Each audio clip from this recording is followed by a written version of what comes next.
So I'll start recording now while you fix that. All right, this is Math 150, Section 1, Lecture 22, 23. So we're doing domino stackings.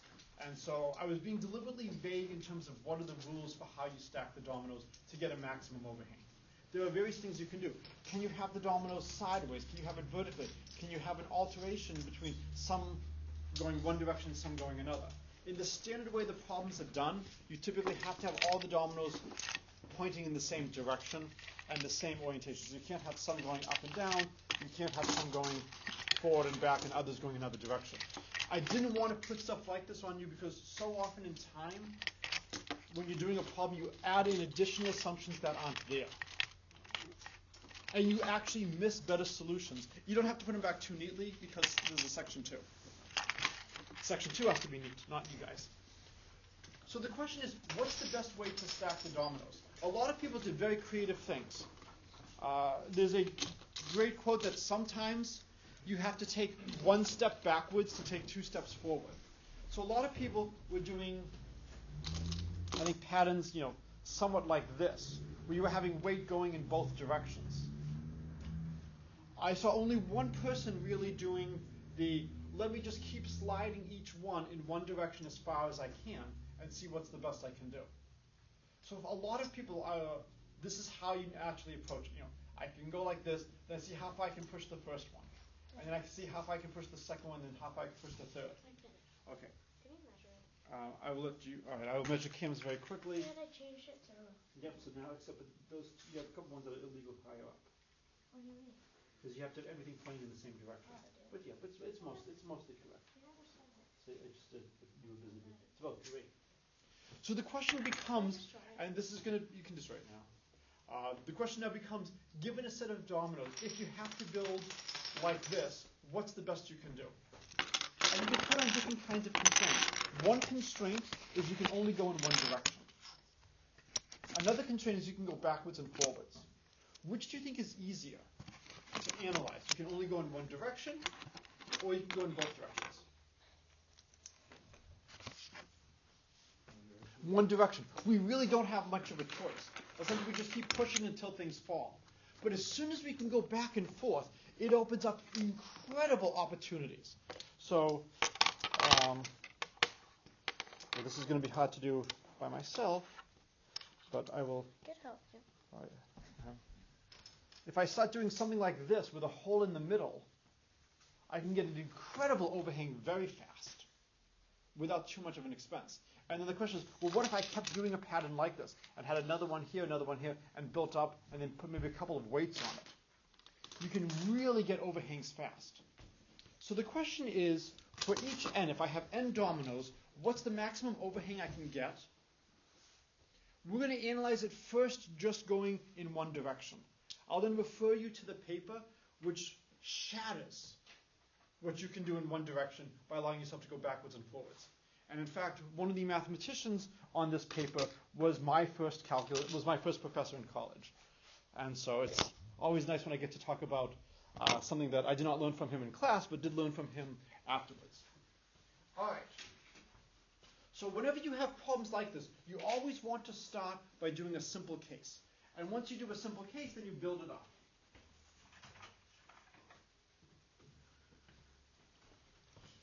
The other thing which is often challenging in problems like this is to figure out what units you want to use and where you want to put your coordinate axes. How big is a domino? What's its size? Yes? 2 inches. Okay, but inches is not going to be a good unit for this, right? How long should it be? Yes? 1 unit. It's 1 unit. Or, instead of having it be 1 unit, what might also be useful to have it? 2 units? 2 units. It should either be 1 unit or 2 units. And in fact, it's nice that these dominoes have a line right down the middle to really say that you might want to think of this as 2 1 units. If I just have 2 dominoes, what's the best I can do for overhang?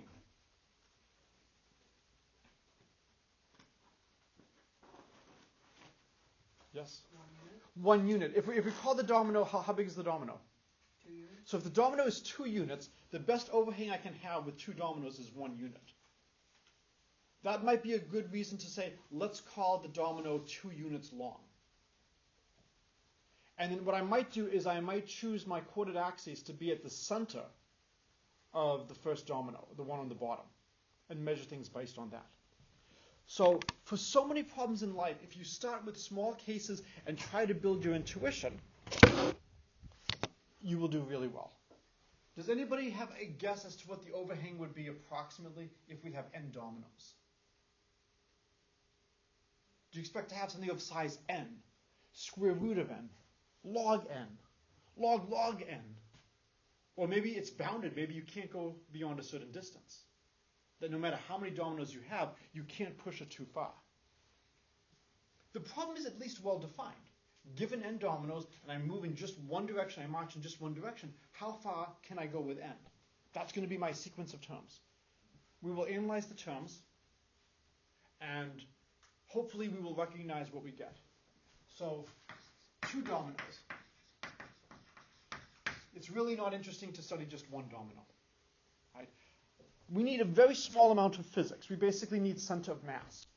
I need the center of mass of the top domino to be above the bottom domino. If the center of mass is above, it will hold. If it's not, it's going to collapse and fall. And so are we all comfortable that the second domino has to be halfway on the first? All comfortable with that? Okay. So with 2 dominoes, here's 0, here's 1 unit, here's 2 units over here. And the center of mass of this one is right here. The center of mass is right here. This is right above this point, so this would be stable. This is the idealized dominoes. There's no wind. Nobody's moving. Yes, Cam? Wait, but can you put the dominoes like sideways? No, we have to have them all in the same direction. Okay? I took a physics class at Harvard when I was in high school, and he took a 400-pound pendulum and went to the back wall and said, I have complete and utter faith in the laws of physics. And he brought it up just before his nose and let it go. I don't have that much faith in the laws of physics, or just not faith in people stomping their feet in the auditorium, shaking things a little bit, and giving it a small kick. We will do the idealized system here. Right? It's okay if the center of mass is exactly on that line. If you're uncomfortable with that, move it over 1/4 of an inch, and then 1 over 1/4 of an inch squared, etc., etc., etc. All right, so we're comfortable with the case of 2 dominoes. 3 dominoes. So we should take this and put that on a domino. Right? So we already have this great setting. This is stable. And then we want to see, how should we put this? Now, we could put it directly on top like this, and everything would be fine. But it would be a waste of a domino. So we want to slide this. And we want to keep sliding this until it collapses. Do you think we can go all the way to the halfway point? No. No. Why not? Because that's the halfway point is when it wouldn't be on the first domino. Well, the second one would be stable on the first domino. The second one would be stable. Right. But the third one wouldn't. Right. The third one is stable on the second, but the 2 of them will have a center of mass that's beyond the first domino, and this will collapse. So we know we have to move it less than 1 unit. So the question is, how far can we move it? So it's going to look something like this.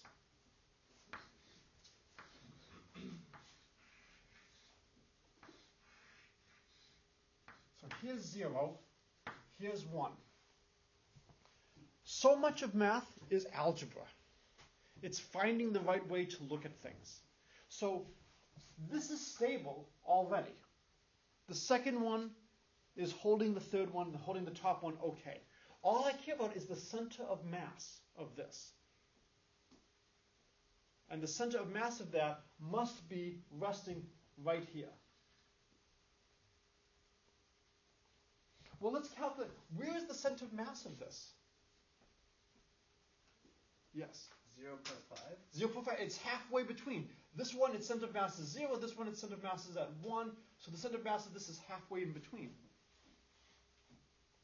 So this is actually a terrible picture. So a better picture would be, here's the bottom, here's 0, here's 1, here's 1/2. And then I need the center of mass of the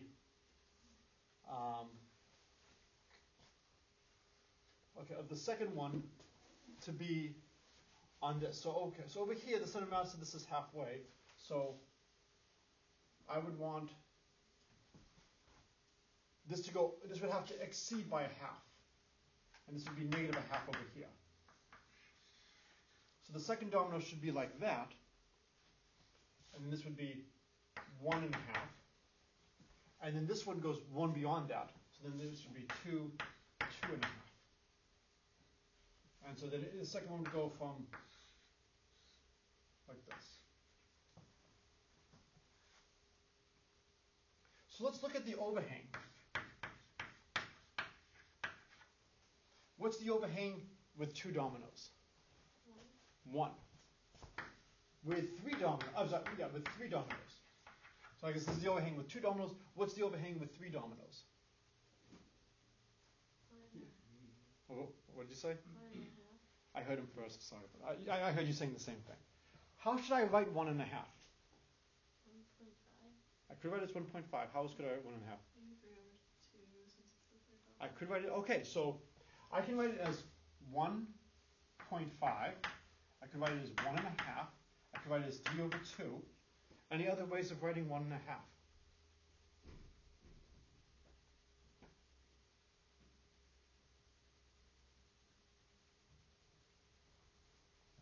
Maybe there's an arithmetic problem to get 1 1/2. How could I write 1 1/2 as an arithmetic problem?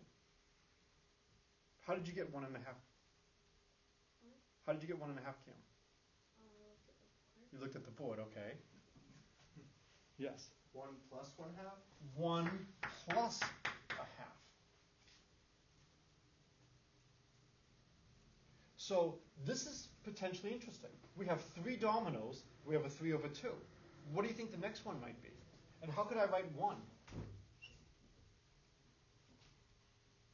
1/1. I could write it as 1/1. 2/2. I could write it as 1/1. I could write it as 2/2. Maybe 2/2, 3/2. Maybe the next one is 4/2. With a small number of data points, it is very early. It's way too early to start, conjecturing. We need more data. We've done the 16/64 in this class, right? So we have to be very careful about conjecturing. Let's do 4 dominoes. So we're going to start off with our domino down here as the base. Now the question is, where's the center of mass for these 3 dominoes? So this has its center of mass at 0. These 2, however, we know their center of mass is halfway past the center of the second.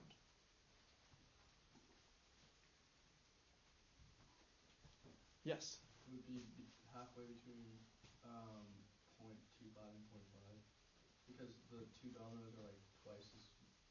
So it's twice as massive, and so where would their center of mass be located at? Oh, I guess their center of mass is located at 0.75. It would be located at 0.75. So you would have almost like a double mass there. And how did we get 0.75? Well, it was half the distance past 0. And that's where it is. And so since the center of this one is at 1/2, did I do this right?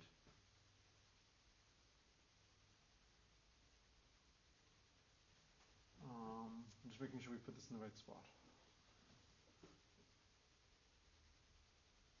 Okay, so for these 2 ones, the center of mass is going to be at 1/2.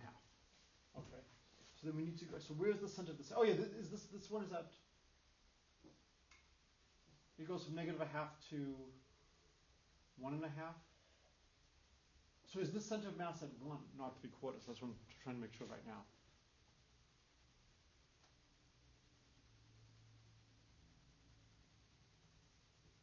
because we're starting this one at -1/2 to 1.5, right? So the center of this one is at, I mean, we can do this the long way. The center of this one is at 1/2. The center of this one is at 1.5.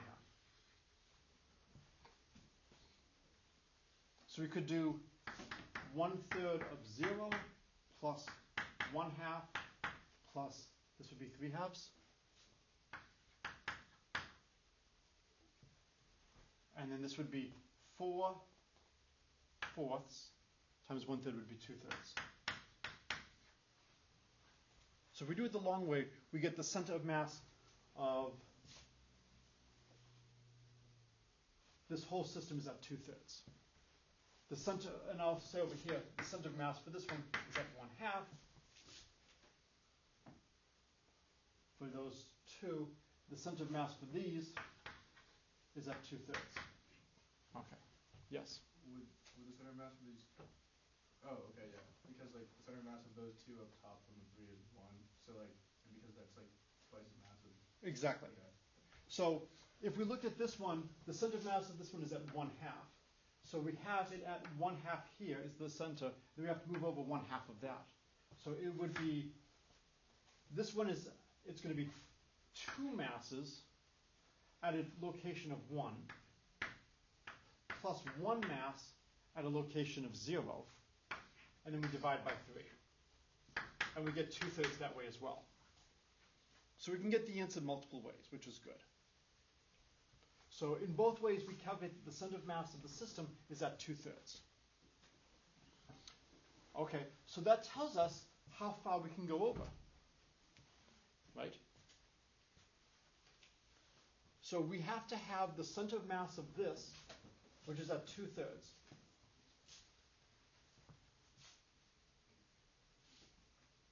So it's 2/3 over here. So where do we start this first domino? So we need the center of mass of this unit to be right here. So how far back do you push the first domino? -1. Well, if we do it from -1, the domino is 2 units long. So then the domino, if we start off at -1, we'd be starting the domino off at the very back. We wouldn't have anything. 0? Not 0. We need to push these, we need to put these 3 on, right? We have these 3 dominoes, and we want to put them on the bottom one in such a way that the center of mass is right at 2/3. The center of mass of this unit, which is 2/3 from the center of the bottom, right? The 2/3, if it's 2/3 from the center of the bottom, is where the center of mass is. So when I look at the bottom one, if I go back to -1/3, that's where I have to start.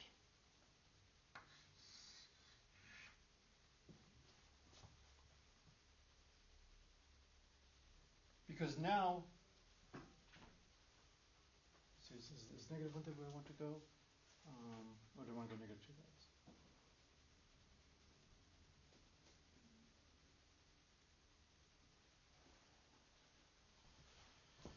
All right, so here is, this thing is at 2/3. And you can see why the notation is just terrible in terms of where we want to do things. I need to be,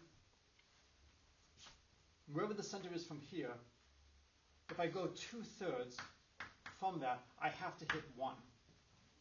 So let's go backwards from this. I know if I start at 1 and I move back 2/3, I come to the center. And then I know it's 1 unit backwards from the center to the end. So actually this should not be -1/3. It should be much more than that. So how far back do I want to go? It's 2/3 to get to the center and then another 1. So another way of looking at it is this overhang here should only be about 1, should be 1 1/3 right here. And I should be going back 1 whole unit in this direction. So it's 2/3 back to get to the center and then 1 back over there. So I have to go back 1 2/3. So I would be starting where? Negative 2/3. At negative 2/3. So let's see. So if I start at negative 2/3, if I go forward 1 unit, I'd get to 1/3. And then I go forward another 2/3 and I would get to the end. So I start the next one, I start at negative 2/3 and I move over like this, and then I put in my other two.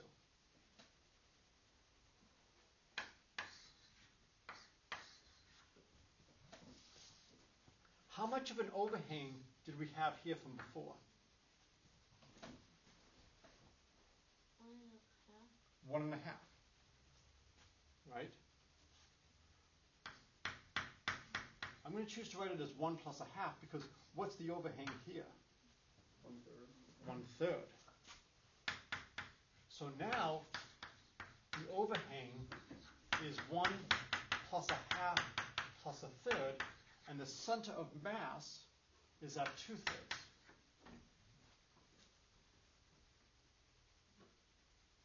Is the pattern becoming clear now as to how much the overhang is?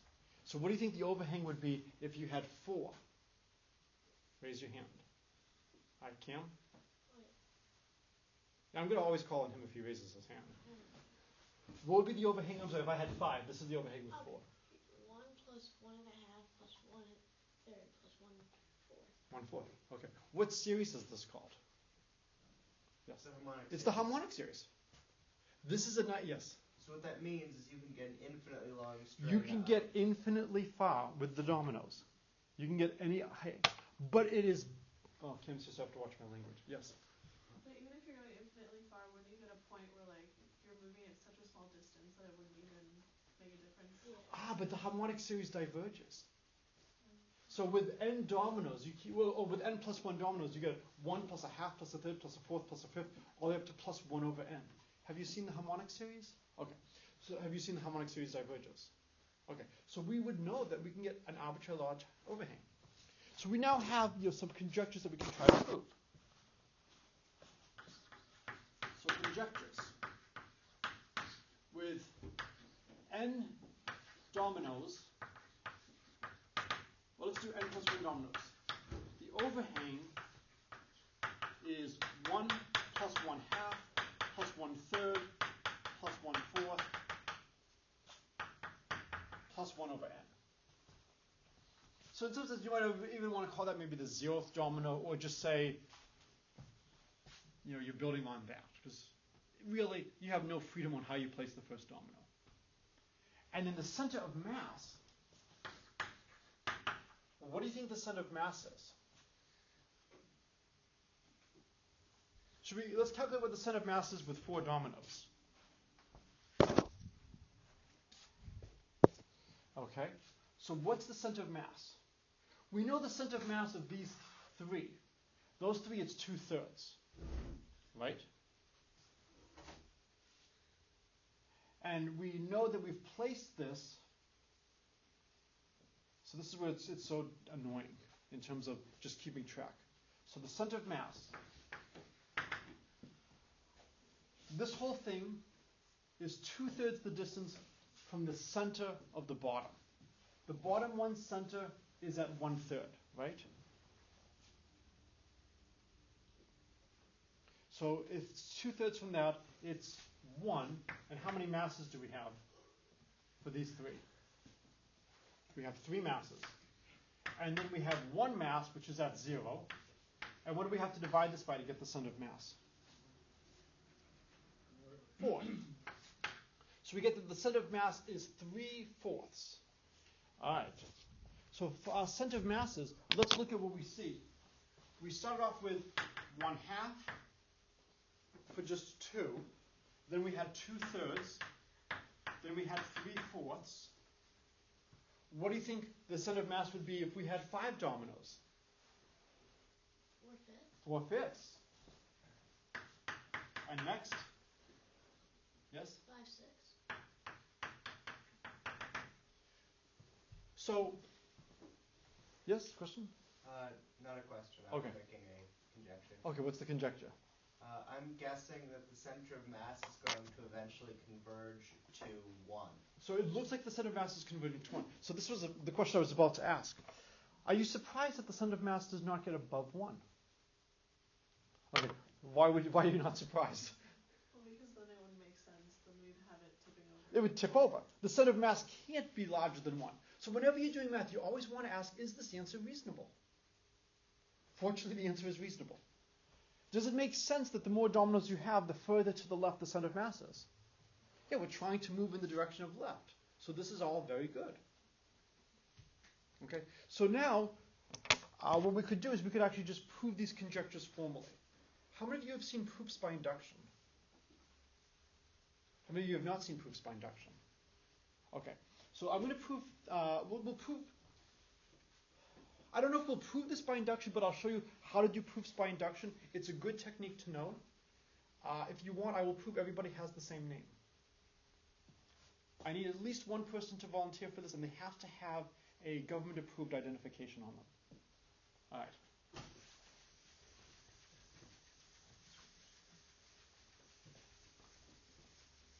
How many of you are comfortable with proofs by induction?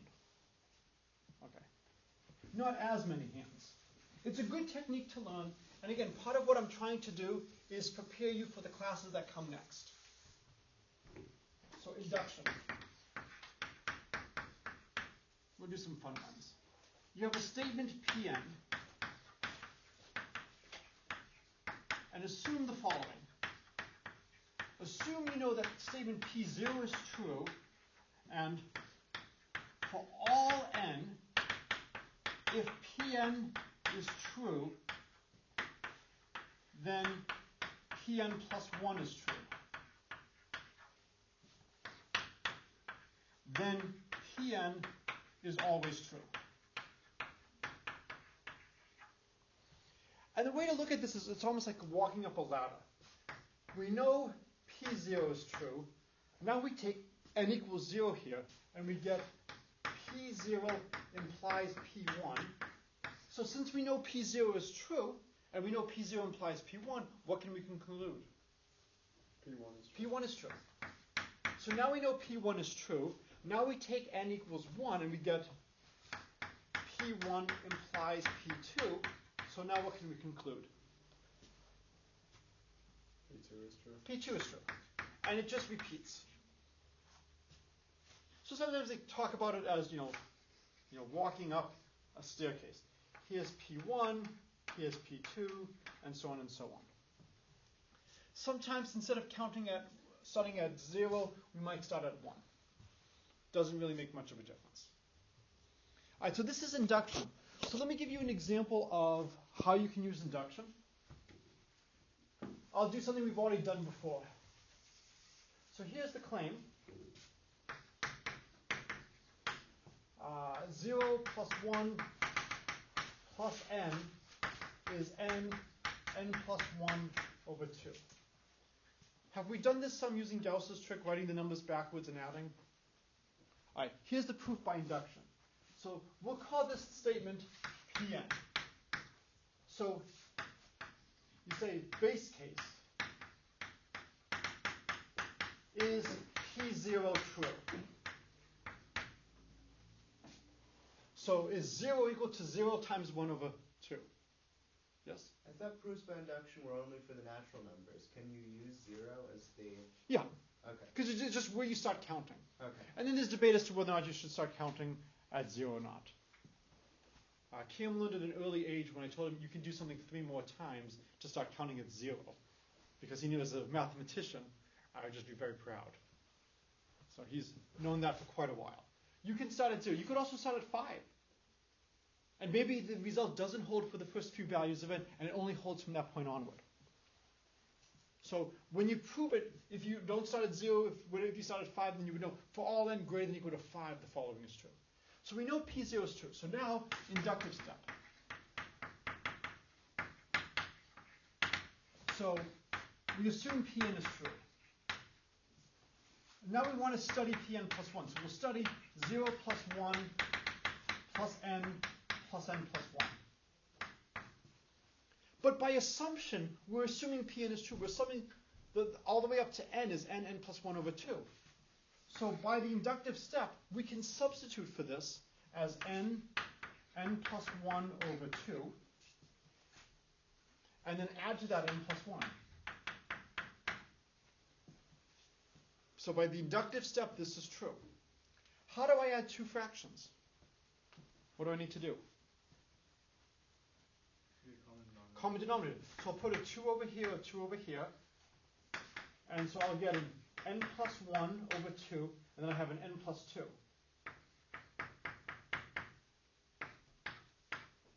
And I am writing n plus 2 in the very fancy way as n plus 1 plus 1. And there you go. There's a proof that the sum of the integers is n plus 1 over 2. Any questions about this? The hardest part in a lot of these things is knowing what you're trying to prove. If I give you that it's n plus 1 over 2, it's much easier than if I hide that.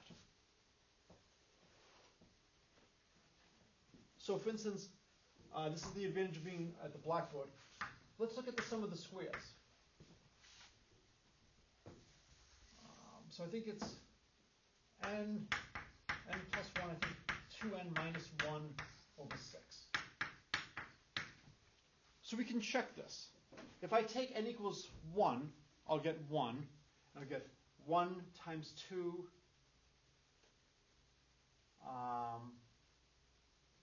times 1 over 6. I'm sorry? Shouldn't that be 2n plus 1? Yep, so it's got to be 2n plus 1. So I just checked it with n equals 1 and it didn't work. So now if I go like this, now if I take n equals 1, I get 1 times 2 times 3 over 6, so it works. If I take n equals 2, I get 0 squared plus 1 squared plus 2 squared, that's 5. Now I get, when n equals 2 times 3, that cancels, so that works. Right. So that's not a proof, but this is why I talked before, if you get something wrong, if you remember roughly what it is, you can often correct. So now we go through, is P0 true? Yes. We actually checked P1 and P2 just to be safe. Now let's prove the sum of the squares. So the only thing that changes now is now I substitute in n plus 1, 2n plus 1 over 6 plus n plus 1 squared. I'll write it as n plus 1, n plus 1. I want a common denominator, so I multiply by 6. And so now I'll get an n plus 1 over 6, and I'll have n times 2n plus 1 plus n plus 1. So I'll have 2n squared plus n plus 1, so it'll be 2n plus 1.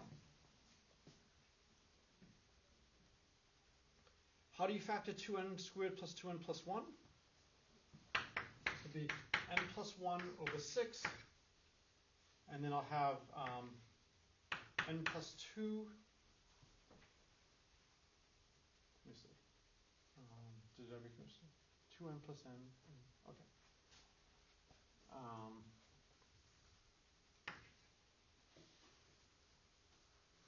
Sorry, now I'm actually a little.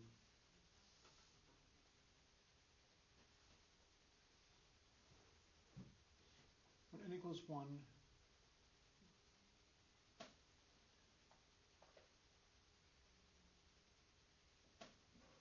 no, this has a minus sign, I think.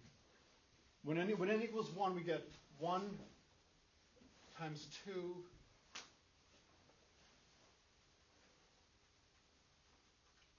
times 2n plus 1 would be 3. Okay, no, that's 3 over 6. That's fine. When n equals 2, we get 2 times 3 times 5. No, that works. Okay. So, all right. So then we've got n plus 1, 2n plus 1 over 6. Okay, n plus 1. Okay, good. We multiply by 6. And so we have n plus 1, and we have 2n squared plus n plus 2n plus 1. Okay. So now we just need to factor this. Okay.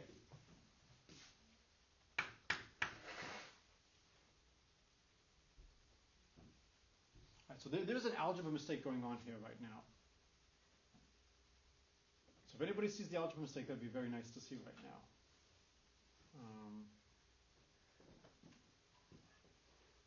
Isn't it 2n squared plus n? But when we multiply things out, we have 2n squared plus n from this, and then plus n from this makes it a 2n. So we need to factor 2n squared plus 2n plus 1.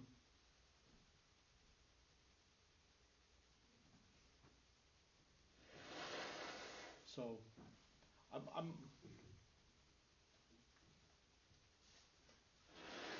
that's why I'm thinking that there's a minus sign mistake somewhere.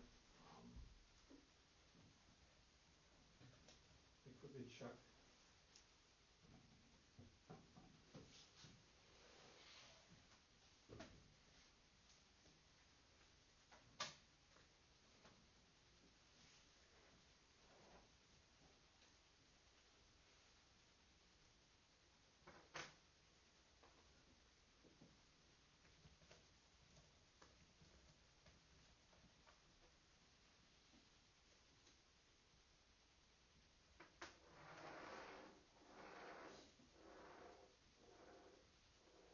Nope. All right, so.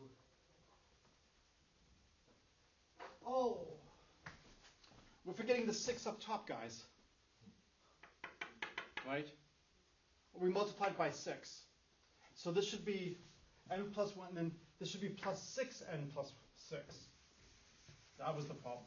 So it's 2n squared plus n from the first one, and then it's plus 6n plus 6 from the second.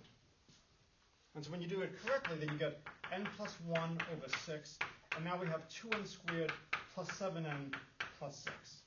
All right, now we have to factor 2n squared plus 7n plus 6. And so we get n plus 1, n plus 2, 2n plus 3 over 6. And if you multiply this, you'll get 2n squared plus 4n plus 3n is plus 7n plus 6. And that's the proof. Right. We had just forgotten the 6 over there. All right. I'm going to quickly prove that everybody has the same name. So who's my volunteer? All right. Do you have an ID? Yeah. All right. So my claim is the following. In any group with n people, everybody has the same name. I'm not going to prove our claims over here for the dominoes. I'm going to leave that for you as exercise. You confirm that up, sir? All right. So everybody's going to be named Campbell. So Pn, all people in a group of n have the same name. Base case is P0 true. If you have a group with nobody, does everybody have the same name? Yes. Yeah. All right, that's really boring. Let's just do P1 to be safe. In any group with just one person, does everybody have the same name in that group? Yes. Yes. All right, now let's do the inductive step. So assume Pn prove Pn plus 1. All right. So we know in any group, I wish I had better drawing. Kayla would be really good for this. I could draw people. All right. Here's my people. At least give them faces. No, we don't have time. So here's my group of n plus 1 people. 1, 2, 3, 4, n minus 1, and n plus 1. In any group with n people, everybody has the same name. Can somebody give me a group with n people from here? Give me a nice subset of n people. How about the first n? The first n, is that a group of n people? By the inductive assumption, what do we know about that group? Yes. Can somebody give me another set of n people?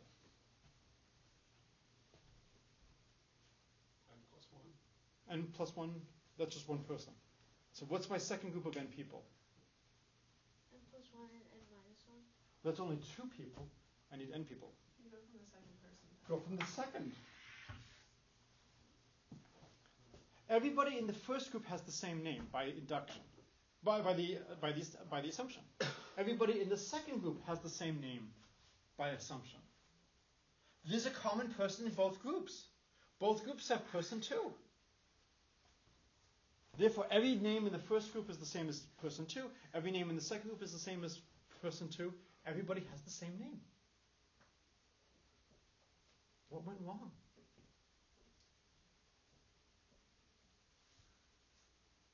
Is everybody named Campbell? No. I'm sorry, why not Campbell?